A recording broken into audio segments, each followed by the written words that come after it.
भोजपुरी बोलने वाले, अंगिका बोलने वाले, मैथिली बोलने वाले, बाहरी भाषा है, तो उनकी तरफ जो है जयराम महतो कैसे अट्रैक्ट होंगे आपकी तरफ? उनके वोट की जरूरत है या नहीं है?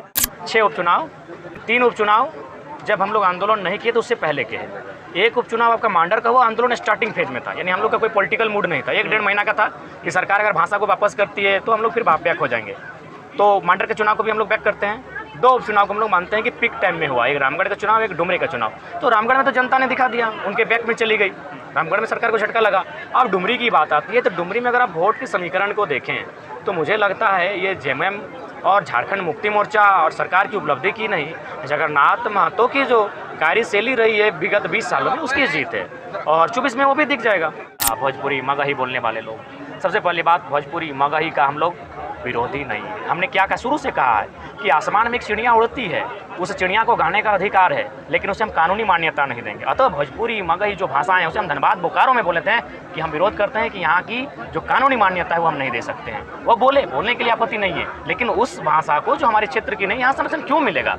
करण महतो जो लगातार जो है वो स्थानीयता की बात करते हैं, और ये भी कहा जाता है कि कभी वो जयराम महतो की सभा में रहा करते थे। ऐसा कहा जाता है। कोई प्रमाण दे, कोई ऐसा एक भी उदाहरण मीडिया के सामने ऐसे बकने मत दीजिए। उनको बोलिए कि कोई अगर प्रमाण है, कोई भी ऑडियो वीडियो, किसी से मीटिंग, कोई विजुअल, कोई दुकान में, चाय की दुकान में, किसी गांव में, किसी रिलेशन में भी, तो जिसके पास जितनी जानकारी होती है जीएम उससे घबराता है। आज हम लोग थाना में बैठते हैं, जिसके पास जितनी धाराओं की जानकारी होती है बड़ा बाबू उसकी रिस्पेक्ट करता है। तो इसका मतलब है ये जानकारी का समय है, ये शिक्षा का समय है, इसलिए हम बार बार कहते हैं शिक्षित नौजवान। तो बदलाव यानी राजनीतिक बदलाव, बदलाव यानी MP MLA में बदलाव, बदलाव यानी इस राज्य की व्यवस्था में बदलाव, बदलाव यानी राजनेताओं के सोच में बदलाव, बदलाव यानी जनता का वोट के प्रति जो जानकारी है उसमें बदलाव, की वोट का महत्व क्या होता है, वोट की शक्ति क्या होता है, उसमें बदलाव। सही बताइए जयराम जी, लगातार जो है जिस मुद्दे पर आप हमेशा मुखर रहे हैं, 32 की मैं बात कर रहा हूँ। मैं अपने इससे पहले भी जो है कई बार आपसे सवाल किया गया होगा, तो जिस 32 के मुद्दे को लेकर के आप लगातार मुखर रहे हैं, अब वो जो है उसी 32 पर जो है हेमंत सोरेन की जो सरकार है, डुमरी में उपचुनाव की वो भी सभा किए, वो भी जो है 32 को लेकर के ये कह रहे हैं कि हम 32 को लेकर के ये है पॉजिटिव है। तो मतलब कि आप देखेंगे कि किस प्रकार जो है ये कहा भी गया कि ये संवैधानिक तौर पे या फिर कहें कानूनी तौर पर जो है 32 के आधार पर नियोजन नीति जो है वो नियोजन नीति बिल्कुल नहीं बनेगी। नियोजन नीति कभी 32 के आधार पर नहीं बनेगी। 32 के आधार पर स्थानीय नीति बनेगी, खतियान के आधार पर यहाँ की स्थानीय नीति बनेगी, भाषा संस्कृति के आधार पर, और उस स्थानीय नीति को एक कॉलम लगाकर नियोजन नीति में इंक्लूड किया जाएगा। सही बात है, स्थानीय नीति अलग होती है, नियोजन नीति अलग होती है। इस बात को राज्य की जनता को भी समझना चाहिए। और देखिए, ठीक है, मान के चलिए राज्य सरकार 1932 की बात करती है, अच्छी बातें करनी चाहिए, हमें उनके हम विचारों के विरोधी, उनके शरीर के विरोधी नहीं है। लेकिन मुझे लगता है अब इस राज्य में बहुत सारी समस्याएं हैं जिनके लिए हमें जनता के बीच आना होगा। और मुझे लगता है हम लोग पढ़े लिखे नौजवान हैं, PhD हम रनिंग कर रहे हैं, मास्टर वार किए हुए हैं, तो ऐसे पढ़े लिखे नौजवानों को पॉलिटिक्स में आने की आवश्यकता है।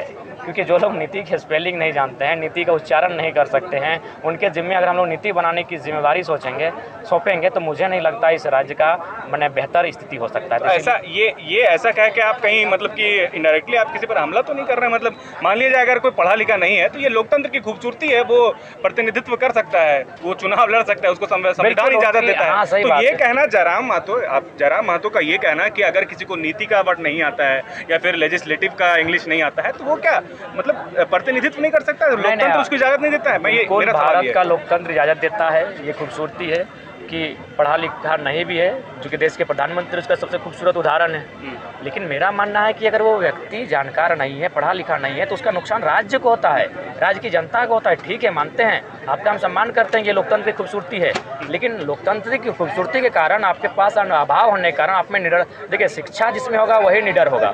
आज जानकारियों की बात होती है, जी हम लोग के साथ हम लोग बैठते हैं, तो जिसके पास जितनी जानकारी होती है GM उससे घबराता है। आज हम लोग थाना में बैठते हैं, जिसके पास जितनी धाराओं की जानकारी होती है बड़ा बाबू उसकी रिस्पेक्ट करता है। तो इसका मतलब है ये जानकारी का समय है, ये शिक्षा का समय है, इसलिए हम बार बार कहते हैं शिक्षित नौजवान। बाकी लोग विधायक बनेंगे, MP बनेंगे, बन ही रहे हैं, बन के चल रहा है, रोजी रोजगार चल रहा है उनका।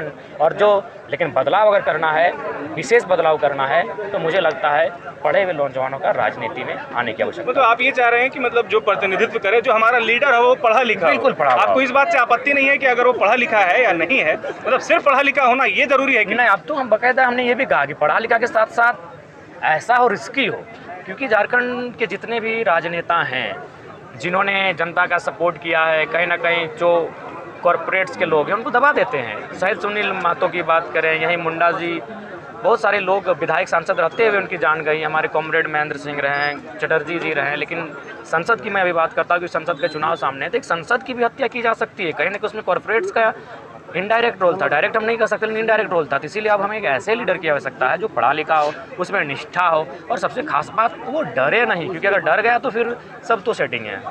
अच्छा ये बताइए, जो जिन मुद्दों को लेकर के आप मुखर हैं या फिर अपनी सभाओं में अपनी बात करते हैं, जिन मुद्दों को खास करके स्थानीयता को की आप बात करते हैं, जो भी स्थानीय मुद्दे उसकी बात करते हैं, हम सरकार की बात करेंगे, आप उसी बात को सरकार को घेरते भी हैं, तो हम सरकार की बात करेंगे। ये पिछले 4 सालों में कहें 5 उपचुनाव, टोटल 6 उपचुनाव हुए हैं, जिसमें 5 उपचुनाव जो है वो महागठबंधन यानी कि जो भी वर्तमान की मौजूदा सरकार है उनके पक्ष में जो है जनादेश आए हैं। तो ये मान लिया जाए कि मतलब कि आप जैसे जिस प्रकार जो आप जिन मुद्दों को लेकर के मुखर रहते हैं या फिर घेरते हैं सरकार को, तो जो झारखंड की जो जनता का जो मत है वो तो कहीं कहीं दिख रहा है कि उनकी तरफ है। अभी भी डुमरी में उपचुनाव हुआ, जनता ने उन्हें जनादेश दिया।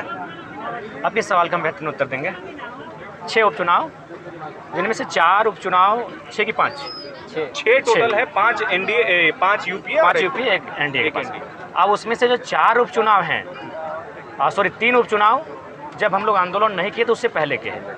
एक उपचुनाव आपका मांडर का हुआ, आंदोलन स्टार्टिंग फेज में था, यानी हम लोग का कोई पॉलिटिकल मूड नहीं था। 1-1.5 महीना का था कि सरकार अगर भाषा को वापस करती है तो हम लोग फिर बैक हो जाएंगे।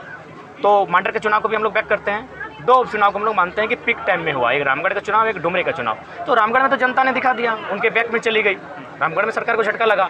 अब डुमरी की बात आती है, तो डुमरी में अगर आप वोट के समीकरण को देखें तो मुझे लगता है ये जेएमएम और झारखंड मुक्ति मोर्चा और सरकार की उपलब्धि की नहीं, जगन्नाथ महतो की जो कार्यशैली रही है विगत 20 सालों में उसकी जीत है।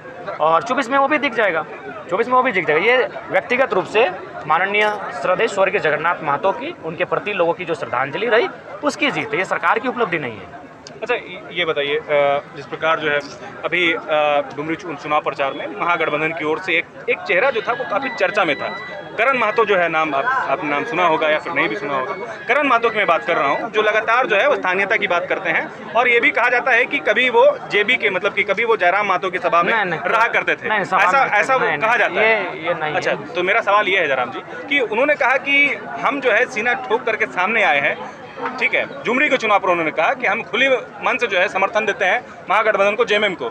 बहुत कोई ऐसे भी हैं जो छपलाक मतलब डूब करके जो है मतलब ये किए हैं, मतलब इस पर आपकी क्या मतलब इस पर क्या जो भी जिसने आपको ये कहा डूब करके खाया है उन्होंने, मतलब उन्होंने कहना कोई प्रमाण दे, कोई ऐसा आप एक भी उदाहरण मीडिया के सामने ऐसे बकने मत दीजिए। उनको बोलिए कि कोई अगर प्रमाण है, कोई भी ऑडियो वीडियो, किसी से मीटिंग, कोई विजुअल, कोई दुकान में, चाय की दुकान में, किसी गांव में, किसी रिलेशन में भी अगर डुमरी उपचुनाव के दरमियान अगर हमारे साथी जो उस क्षेत्र के नहीं है अगर गए हैं तो दिखाई, खासकर अगर मेरी, तो मुझे लगता है, देखिए पहला बात मैं यही कहूँगा, हम लोग साइलेंट थे, हम लोगों ने सम्मान किया। समर्थन क्यों करेंगे, एक बात बताइए, सरकार का समर्थन कैसे करेंगे? सरकार के खिलाफ लड़के हम लोग पहचान बनाए हैं और सरकार की गोदी में चले जाएंगे, ये नैतिकता नहीं है।